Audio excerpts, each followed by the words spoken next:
video, we're going to learn some exercises we can do for our rhythm, for our strumming, and for our changing our chords cleanly. And if you go to my Ko-fi shop, I have the free shop called Acoustic Rhythm Guitar, and you can get downloads of MP3s of these drum tracks, played slow and played a little faster. And you can also get all the chord diagrams for the chords I use for playing open chord rhythm. So we'll start out with working with the drum track for our strumming hand. And what we can do here is we can focus on the strumming hand by just dampening the string with your fretting hand. And then we're just going to work on getting in the groove with that. Now this is a slow ballad beat, and it's kind of slightly accented on the 1 and the 3. So it's 1 and 2 and 3 and 4 and 1 and 2 and 3 and 4 and...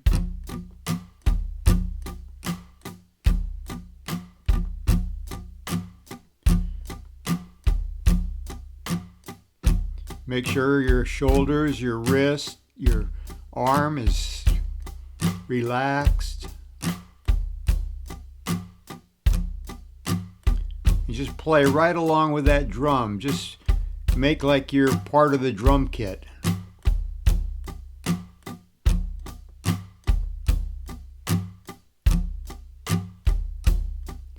Okay, and then we'll try it with a G chord.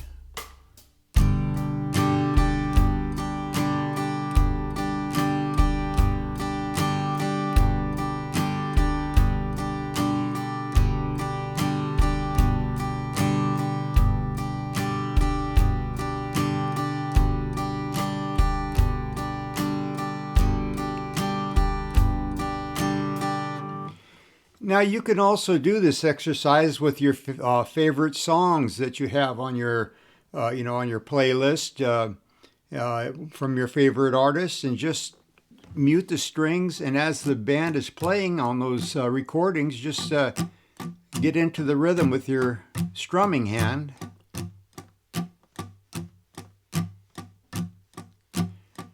And by not worrying about this hand, you're gonna start developing your groove. And when you it's pretty cool, because if you practice this way, then when you start playing without the drum machine, your music becomes more rhythmic, and it comes to life. Okay, now we're going to switch over, and we're going to do it with the 3/4 time, or the waltz beat. Okay, we'll do the same thing here. We'll mute the strings, and this strum pattern is slightly accented on the 1. So it'll be 1 and 2 and 3 and 1 and 2 and 3 and...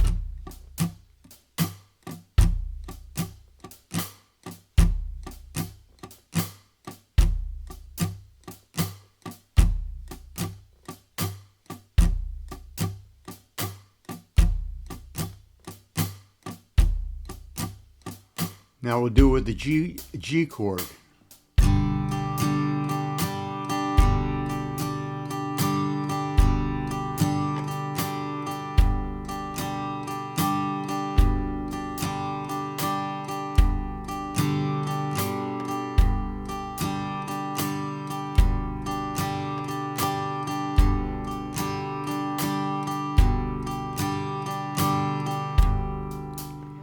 Now this also gets into our chord changing exercises, and one of the exercises I have is to just hold the chord. If you're holding that chord for a long time, your hand is going to start just feeling where it's supposed to be, and I'm going to show you a couple more tricks on that can help you with your practice. Now one of the things I've found that people have the most trouble with is changing their chords in time with the beat, with the strumming, and the two hands kind of are fighting each other a little bit. And it's just because you're not getting your chords clean.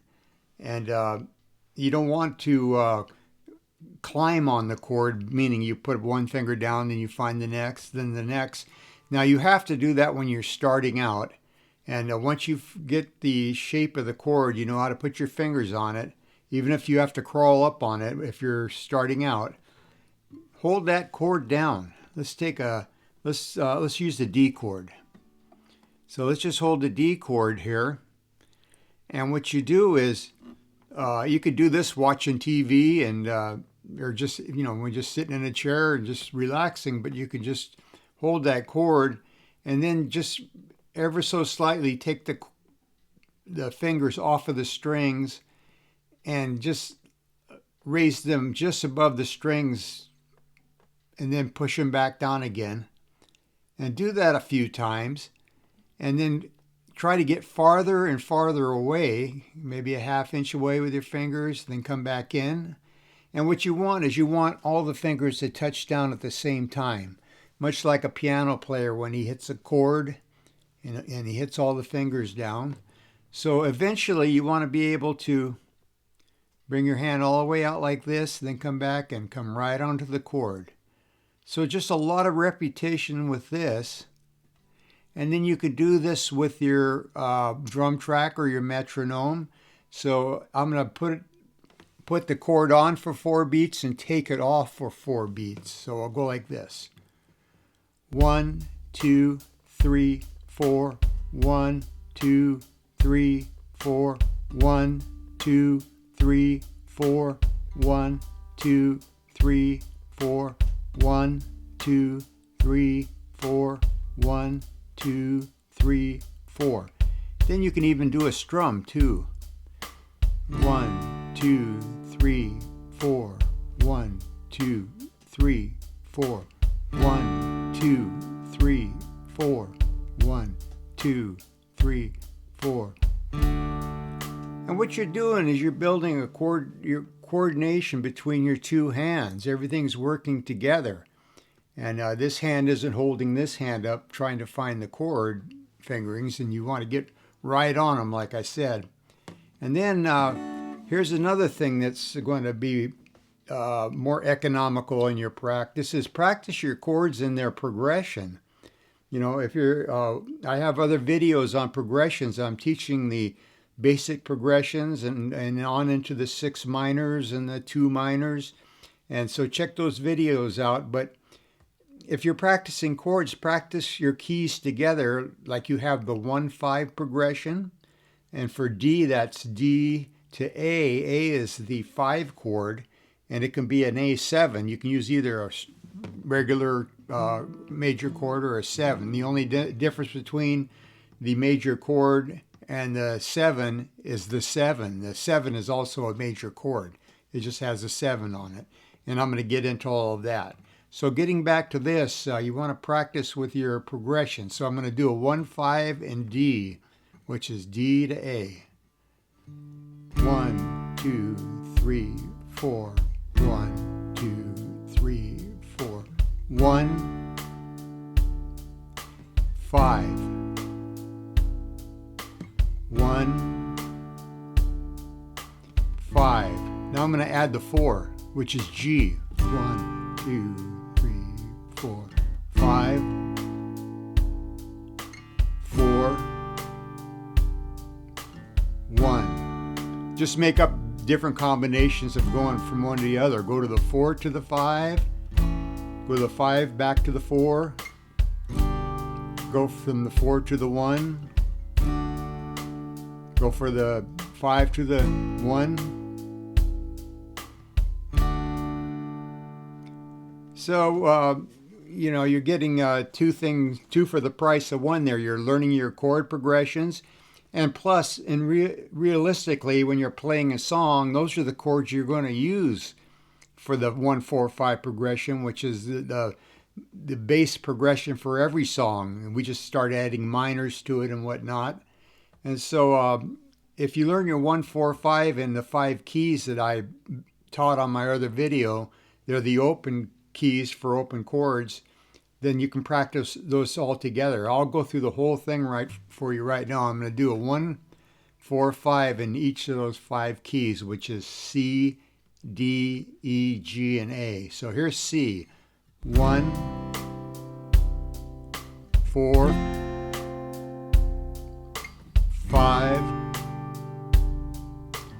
1. Key of D. 1, 4,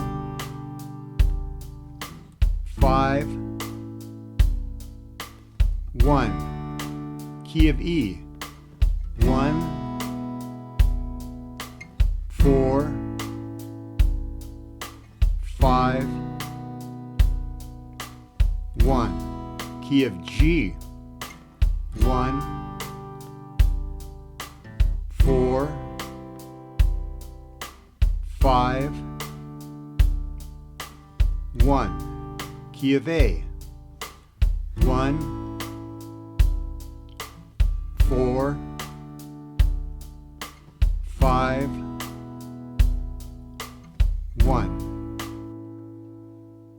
So that's, that's a good way to practice, because you're preparing yourself to play songs in every key. And like I said in my other video, you use a capo, you can get all 12 keys of music with those 5 open chord keys. And the reason I use those is because they have the open chord and they're great for rhythm. I mean, you can play bar chords too, but I like to use the open chords when I'm playing rhythm. And most artists do play, that you're watching there with folk songs or indie songs, or they're using the open chords to get those open strings and the ring from those open strings. Okay, again, if you haven't seen my other videos, check them out. And I talk more about the 1 and the 5 and the 1, the 4, the 5, and how I approach teaching. So have some fun with this. Get those downloads and work on your strumming, mute your strings, and then work on your chords, changing them in the 1, 4, 5 or the 1, 5. Or you can just start with the 1 and do the 1 in each key. And, just make your, it's constructive practice. It gets you more towards your goal of knowing what each key is and how to change the chords. Okay, great lesson, and we'll see you on the next one.